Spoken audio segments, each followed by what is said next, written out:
بھلا تم کو ان لوگوں کے حالات کی خبر نہیں پہنچی جو تم سے پہلے تھے، یعنی نوح اور عاد اور سمود کی قوم اور جو ان کے بعد تھے، جن کا علم اللہ کے سوا کسی کو نہیں۔ جب ان کے پاس ان کے پیغمبر نشانیاں لے کر آئے تو انہوں نے اپنے ہاتھ ان کے منہوں پر رکھ دیے کہ خاموش رہو، اور کہنے لگے کہ ہم تو تمہاری رسالت کو تسلیم نہیں کرتے،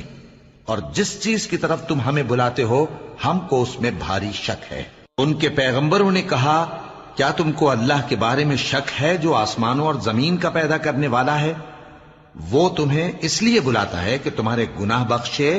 اور ایک مدت مقرر تک تم کو مہلت دے۔ وہ بولے کہ تم تو ہمارے ہی جیسے آدمی ہو، تمہارا یہ منشا ہے کہ جن چیزوں کو ہمارے بڑے پوجتے رہے ہیں ان کے پوجنے سے تم ہمیں روک دو، تو اچھا کوئی کھلی دلیل لاؤ، یعنی معجزہ دکھاؤ۔ پیغمبروں نے ان سے کہا کہ ہاں ہم تمہارے ہی جیسے آدمی ہیں، لیکن اللہ اپنے بندوں میں سے جس پر چاہتا ہے نبوت کا احسان کرتا ہے،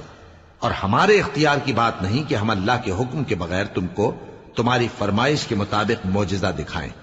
اور اللہ ہی پر مومنوں کو تو بھروسہ رکھنا چاہیے۔ اور ہم کیوں اللہ پر بھروسہ نہ رکھیں، حالانکہ اس نے ہم کو ہمارے دین کے سیدھے رستے بتائے ہیں، اور جو تکلیفیں تم ہم کو دیتے ہو اس پر ہم صبر کریں گے، اور اہل توکل کو تو اللہ ہی پر بھروسہ رکھنا چاہیے۔ اور جو کافر تھے انہوں نے اپنے پیغمبروں سے کہا کہ یا تو ہم تم کو اپنے ملک سے باہر نکال دیں گے